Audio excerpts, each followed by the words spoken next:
여러분 안녕하세요. 롱장입니다. 요즘 감지되고 있는 현상이 하나 있어서 공유를 드리고요. 그리고 요새 많이들 궁금해 하시는데 규제 완화를 이렇게 하면 V자 반등이 나오는 게 아니냐 아니면은 금리가 여전히 높으니까 당연히 L자 침체로 가는 게 아니냐 이런 말씀을 많이 하시는데 그거에 대해서 제 의견을 하나 전달해 드리고자 영상을 켰습니다. 시청하시기 전에 구독하기, 좋아요, 멤버십 부탁드리고요. 멤버십은 매주 토요일 라이브를 진행하고 있습니다. 네이버 뉴스고요. 경매 나온 압구정 현대 감정가 49억인데 시세는 44.5억. 6차 단지 전용 144 11일 경매 진행. 유찰 가능성 높아. 집값 한파의 강남 재건축 경매 시들. 음마 미성도 불발. 이렇게 나와 있습니다. 팩트 체크를 해볼까요? 자, 보시면 이렇게 나와 있는데요. 요 물건입니다. 2022 타경 1065 46 감정가 49억이에요. 그러면 시세는 어떻게 될까요? 말 그대로 44억 5천에 나와 있고요. 괜찮은 매물입니다. 44억 5천 이하로 시세를 보는 게 맞습니다. 정리를 해보자면 맞는 말이란 뜻이죠. 그리고 여태까지 보면은 유찰들이 많이 있습니다. 2번 유찰도 꽤 있고요. 경매 시장도 시들한 게 확실히 맞습니다. 근데 제가 굳이 지금 규제 완화에 대한 효과랑 이거를 왜 엮어서 말씀드리려고 하냐면은 요걸 한번 우리가 정리를 해봐야 됩니다. 정부가 규제 완화를 왜 할까요? 보면은 이 강남은 예전에 경매 나오면 그냥 바로 낙찰이 될 때가 있었거든요. 상당히 좋았어요. 그런데 요 내부를 들여다볼게요. 내부를 들여다보면은 사실 이 물건을 통해서 지금 DSR 규제가 풀릴 수 없는 이유가 나와요. 사실은. 이게 다 정부 데이터를 가지고 있잖아요. 얘는 집주인이 왜 망했을까요? 주 채권자는 중소기업은행이에요. 그러니까 금융권인데 여기 보시면은 중소기업은행은 채무액이 23억 원 정도예요. 청구액이. 물론 근저당 걸 때 20, 30% 넘게 좀 더 오버했겠죠. 근데 총 채권 금액이 뭐냐면 63억이에요. 무슨 말이냐? 이 자산을 가지고 돈을 엄청나게 땡겨왔다는 거예요. 거기서 끝이 아니에요. 요거 보세요. 2억 5천에 420. 임차인도 있어요. 이 집이란 자산 하나를 가지고 어마어마한 돈을 땡겨 쓰고 계셨던 거예요. 그런데 이렇게 채무가 다중으로 연장이 되어 있는데 DSR 구조를 지금 풀면 어떻게 될까요? 이런 것들이 늘어나겠죠. 쉽게 얘기해서 DSR을 풀면은 문제가 더 심각해지는 곳도 나온다는 거예요. 정리하자면 고금리 그리고 고금리도 있는데 여러분 내수 경기 침체. 그러니까 사업이 어려운 거예요. 왜냐하면 여러분 이 압구정 현대아파트 물론 옛날부터 사신 분들은 아니겠지만 사업하시는 분들이나 전문직이 꽤 많이 살거든요. 이분들은 레버리지를 통해서 사업을 많이 하시거든요. 그러면 이 철밥통, 이 공무원이나 이런 직장인 분들에 비해서 내수 경기 영향을 굉장히 많이 받아요. 그런데 지금 경기가 되게 안 좋거든요. 그럼 이렇게 채무가 많은 분들 중에 무너지는 분들이 쭈르륵 나올 거고 얼마 전에 음마 아파트도 나왔었는데 이런 분들이 꽤 많아요. 집에 이제 등기를 떼보면은 이게 빚이 어마어마한 분들이 많은데 이분들이 지금 사업이 안 되고 금리는 높으니까 망해 나가는 거예요. 이런 분들이 쭉 나올 건데 이게 지금 경매만 이런 게 아니라 강남에 나가보시면은 호가가 내려가는 단지들이 나와요. 왜? 안 팔려요. 무슨 말이냐? 강남은 여태까지 신고가랑 상승 거래가 강북이나 경기에 비해서 상대적으로 이 침체기에 압도적으로 높았어요. 문제가 있어 보일 정도로 경기권이랑 강북권은 죽어나가는데 강남 3구는 신고가를 찍는 곳도 나왔습니다. 근데 그 현상이 없어진 건 아니에요. 지금도 신고가를 찍는 진짜 실수요가 많은 부자 동네는 지금도 신고가를 찍긴 찍어요. 그런데 전체 평균을 놓고 봤을 때 특히 재건축을 놓고 봤을 때 호가가 내려가는 단지가 나오는 이유는 예전에 비해서 매도가 점점 더 안 돼요. 무슨 말이냐면 경기권이랑 강북권은 진작에 거래가 완전 죽었었는데 그나마 얘네는 급하게 파는 사람에 비해서 살 사람이 조금 더 많아서 상대적으로 좀 팔렸었는데 점점 더 안 팔려요. 무슨 말이냐? 이제 호가를 내려야 된다는 거예요. 그래서 강남도 지금 침체가 이어지는 현상이 나오고 있어서 신고가를 찍는 곳은 공존하겠지만 부자 동네에 강남도 점점 침체가 다가오고 있다는 거예요. 그러면 네 말은 앞으로 계속 침체가 된다는 거냐? 아니죠. 아니죠. 거래가 없으니까 강남까지 위험해지는 거고 강남까지 침체가 되면은 공급은 이제 안 돼요. 분양이 안 될 테니까 정부가 분양 대책을 적극적으로 내놓을 거예요. 더더욱 심하게 이미 내놓고 있고요. 이렇게 부동산 시장이 침체가 되게 되면은 부동산 규제 완화를 더 빨리 할 수밖에 없어요. 왜? 정부는 내수 경기 침체를 원하질 않아요. 그게 아니었으면 지금 이렇게 할 이유가 없거든요. 내수 경기 침체를 원하지도 않고 거래량을 살리고 싶어 하는데 이렇게 침체가 퍼지고 있으면은 이 속도를 더 올릴 수밖에 없어요. 그러면 우리가 지금 봤을 때 그렇게 규제 완화를 하면 V자 반등이 오겠냐? 아니면 소용이 없으니까 L자 침체가 되겠냐? 이거는 지금 우리가 따질 의미가 없죠.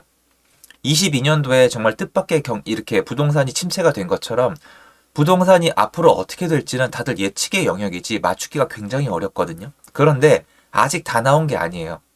부동산 규제 완화를 다 한 것도 아니고 원래 완화를 하면은 효과가 나오는데 시간이 걸려요. 우리가 규제 완화가 나왔다고 가만히 있다가 빨리 집 사자 이럴 사람들이 굉장히 적잖아요. 거의 없을 거예요. 규제 완화 있어? 집 사야지. 이 정도로 가벼운 결정이 아니란 말이에요. 그러니까 규제가 완화가 된 다음에 주변을 지켜봐요. 거의 10중 8구 그렇게 합니다. 주변에 사람들이 규제가 완화됐는데 집을 좀 사나? 그러면은 관심 있는 분들은 부동산에 계속 커뮤니케이션을 하면은 요새 호가가 올라가야 사모님 금매가 거쳤어요. 이런 피드백을 받으면서 개인별로 판단을 하고 집을 사든 말든 하거든요. 그러면서 움직이기 때문에 몇 개월간의 갭이 있어요. 그런데 지금은 너무 안 좋다 보니까 데이터가 막 꼬꾸라지고 있잖아요. 꼬꾸라지고 있다가 당장에 급하게 팔 사람만 줄어도 초급매만 없어져도 하락이 멈추는 것처럼 보여요. 근데 그 다음에 장기 침체가 올지 다시 반등을 할지는 지켜봐야 되겠지만 저는 장기 침체가 되기가 어렵다고 봐요. 왜 그러냐? 되게 단순한 이유인데요. 이렇게 지금 강남까지 침체가 되잖아요. 그건 정부는 더 애를 쓸 거예요. 더 발악을 할 거예요. 거래량을 살리기 위해서. 가격은 관심 없어요. 벌써 규제 완화하는 거에 대해서 너네 정권 바꿔줬더니 왜 집값 올리냐는 거에 대해서 부담감을 느꼈는지 원희룡 장관님이랑 대통령실에서 얘기를 하고 있어요. 그게 아니다. 그게 아니라 내 집 마련, 그리고 실수요자들의 피해 최소화, 이런 거 시장을 정상화시키는 거지 올리려는 게 아니요라고 굳이 설명을 하고 있거든요. 그럼 무슨 말이냐? 부담감을 벌써 느낀단 말이에요. 이 정도의 부담감을 느낄 정도인데 굳이 부동산 가격을 올리려고 할까요? 본인들한테 도움도 안 되는데. 정부는 그럴 리가 없어요. 하지만 이미 정부는 거래량을 올리고 내수 경기 침체를 원하지 않는다는 거를 거의 약간 간접적으로 밝혔습니다. 그런데 이렇게 침체가 이어지면 어떻게 될까요? 완화를 더 빨리 더 많이 할 수밖에 없어요. 언제까지 해야 될까요?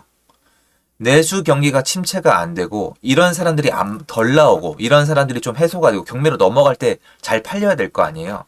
경매로 넘어가더라도 좀 잘 팔리고 거래량이 나오고 시장 침체가 멈출 때까지 완화를 할 수밖에 없는 상황에서 쭉쭉쭉 계속 하다가 어떻게 될까요? 그렇죠. 침체가 멈추려면은 거래량이 늘어야 돼요. 거래량이 는다는 거는 초급매 정도는 소화가 된다는 거니까 쭉 내려가다가 L자로 침체가 되는 게 아니라 쭉 내려가다가 반등은 어디까지 할지는 모르겠지만 쭉 내려가다가 이게 반등처럼 보이는 구간은 나올 수밖에 없는 거죠. 그러니까 이게 V자 반등도 여러분 이게 그냥 컨텐츠에 불과한 게 이만큼 내렸다 이만큼 올라가는 것도 V자 반등이고 이만큼 내렸다 요만큼 올라가는 것도 V자 반등이잖아요. 이만큼 내려왔다 요만큼만 올라오는 것도 V자 반등이잖아요. L자 침체는 이렇게 내려와서 이렇게 가는 거잖아요. 그렇게 되기가 어려워요 지금. 시장이 너무 많이 망가져 있고 지금 나와 있는 초급매 몇 개만 팔려도 일단은 가격이 조금은 올라갈 수밖에 없어요. 왜냐면 많은 매물이 아니라 초특급 급매가 몇 개밖에 없거든요. 그럼 이렇게 내려갔다가 이렇게 가더라도 일단은 내려가서 멈추고 바닥을 찍고 올라올 수밖에 없거든요. 그런데 V자 반등, L자 침체가 의미가 없는 게 이 정도를 맞출 수가 없어요. V자 반등이 어디까지인데요? 이렇게 갔다 이렇게 가는 건가요? 그러니까 알 수가 없고 이런 현상들을 봤을 때 정부는 계속 규제를 풀 거예요. 계속 풀고 집을 사세요. 거래량이 나오게 하세요. 너네 정상 거래하세요. 이렇게 얘기할 수밖에 없는 상황인 거예요. 가격을 올린다는 목표가 없어요. 오히려 본인들도 짜증날 건데 가격을 높이지 않고 거래량만 올리고 내수 경기 침체를 막을 방법이 역사적으로 봤을 때 마땅치가 않거든요. 그러면 이런 거 봤을 때 지금 이런 거 경매로 넘어오는 거 이런 거 봤을 때 DSR 규제 같은 건 못 풀겠죠? 하지만 거래량은 더 안 나오겠죠? 강남까지 침체가 되면은 이제는 그거 되살리기 진짜 어렵거든요. 그럼 정부는 지금 이때를 놓치지 않고 규제를 적극 완화해서 어떻게든 거래량을 일정 이상으로 올려놓을 거예요. 그리고 나서 이제 본인들의 행보를 가겠죠. 요런 거. 갑자기 지역균형 발전 포럼 발족. 권역별 원팀 구성. 이게 의미가 없을까요? 이게 왜 중요할까요, 여러분? 이게 지방에 대해서 굉장히 신경을 많이 쓰시는 흐름인데요. 아시겠지만 2024년 내년에는 굉장히 중요한 테마 포인트가 있었고요. 역사를 뒤져보시면 그 이벤트가 있기 전에는 늘 국토를 많이 챙길 수밖에 없는 포지션이 있습니다. 다시 얘기해서 얘네도 마찬가지. 더 침체되기 전에 어느 정도까지는 살려놓을 수밖에 없다는 결정이 이미 떨어진 거고 그에 맞춰서 계속 완화를 할 건데 이때 시장이 반등할 때 여러분이 다 같이 인정할 정도로 완전 V자 반등이야. 아니면은 모양은 V자 반등인데 기대 이하야.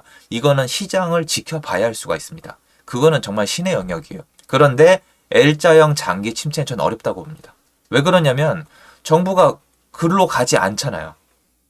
L자형 침체를 가게 하려면은 그냥 내수 경기 포기해야 돼요. 내수 경기 포기, 거래량 포기. 아 몰라. 그냥 다 그냥 가자. 이제 모르겠다. 이렇게 가야 되는데 이거는 정말 죄송한 표현으로 경제 상식이 없는 분들의 생각이라고 저는 생각을 하거든요. 이대로 갈 수가 없어요. 이대로 가면 정말 다 죽거든요. 그러라고 지금 뽑은 게 아니잖아요. 그러니까 운전대를 잡았으면 운전을 똑바로 해야 될 거 아니에요. 그래서 제가 봤을 때 많은 분들 생각과 달리 시장이 옛날처럼 된다는 게 아니에요. 옛날 막 여러분이 생각하시는 것처럼 미친 상승장이 온다는 게 아니라 시장은 일정 이상은 반등이 올 수밖에 없어요. 근데 이게 좀 내려가고 있잖아요. 여기서 더 얼마나 더 내려갔다가 반등할지 모르겠지만 내려가다가 반등은 일어날 건데 반등폭 이후는 알 수가 없어요. 그러니까 쉽게 얘기해서 이건 회복의 개념이지 반등이라는 표현은 좀 어려워요. 사람마다 의견은 다르겠지만. 근데 이것만 보셔도 전 오늘 되게 안 좋은 시장 상황에 대해서 말씀을 드린 거거든요. 근데 이런 걸 봤을 때 정부는 어떻게 보겠어요? 야, 이거 완화 제대로 안 하면 진짜 꼬꾸라지겠구나. 나중엔 답이 없겠구나. 이 생각이 나올 거 아니에요. 그러면 안 되거든요. 그래서 규제 완화를 더 적극적으로 할 수밖에 없는 배경이 만들어지고 있고 이에 따라서 바닥을 다지는 포인트는 다르겠지만 그리고 이후에 반등의 정도는 다르겠지만 당연히 전 여기에 구체적인 제 생각이 있습니다만 또 너무 많은 분들이 또 비난을 하시니까 그건 말조심을 하는 게 맞는 것 같아요. 당연히 구체적인 의견이 있죠, 저도. 그런데 그건 좀 조심스럽게 얘기를 하고 싶고요. L자형 침체보다는 일정 구간의 회복이 있을 것이다 라고 생각하는 게 맞다고 생각이 들어요. 많이들 질문을 하시더라고요. 넌 어떻게 생각하냐고. 근데 저는 규제 완화 때문이라고 생각하기보다는 정부도 얘기하고 있잖아요. 이건 시장 정상화다. 시장 정상화에 따른 시장에 가해졌던 충격에 대한 회복이 먼저다라고 생각을 해요. 충격에 대한 회복. 뭐 반등이라고 표현하기에는 시장이 너무 많이 망가져 있으니까요. 이 정도로 내용을 정리했으면 좋겠습니다. 얘는 어차피 유찰은 되겠지만 나중에 낙찰은 됩니다. 왜냐면 경매의 장점들이 있거든요. 여기가 아직 토지거래 허가구역이기 때문에 여간 까다로운 게 아니거든요. 매수하고 싶으면. 그런데 그런 핸디캡 없이 경매를 통해서 훨씬 더 간단한 절차로 매수를 하실 수 있는 기회가 있기 때문에 이거는 분명히 누군가한테 넘어갈 겁니다. 다만 유찰은 되겠죠. 누가 이 시세에 사겠어요. 밖에 나가시면 44억 5천에 매물이 있는데 더 낮은 가격에도 살 수 있을 텐데 당연히 유찰은 되겠지만 임자는 찾아간다. 그리고 우리가 알게 모르게 경매 시장이 안 좋다 하는데 낙찰될 거는 다 낙찰되고 있습니다. 얘네도 보시면 벌써 유찰이 됐어요. 2회씩. 그럼 이 다음에 얼마에 낙찰되냐가 중요한 거겠죠. 그래서 시장은 여전히 침체 중이고 살아날 기미는 안 보인다. 거래량은 좀 늘고 있어요. 근데 거래량이 그 정도 늘어난 것 같다가 시장이 회복이 되기가 어려운 것 같더라고요. 그래서 바닥을 다지고 있는 것들도 있고 거래량이 회복되는 것도 있지만 시장이 옛날에 비했을 때 아직 맛이 가 있는 상태거든요. 아직 멀었다. 정부가 더 애를 써야 된다. 그리고 정부가 애를 쓰는 시점, 정부가 내수 경기나 거래량에 대해서 걱정을 하지 않아도 되는 시점은 어쩔 수 없이 일정 이상 회복이 나올 수밖에 없다라는 게 제 의견입니다. 여기까지 정리하고요. 제 영상이 여기까지입니다. 감사합니다.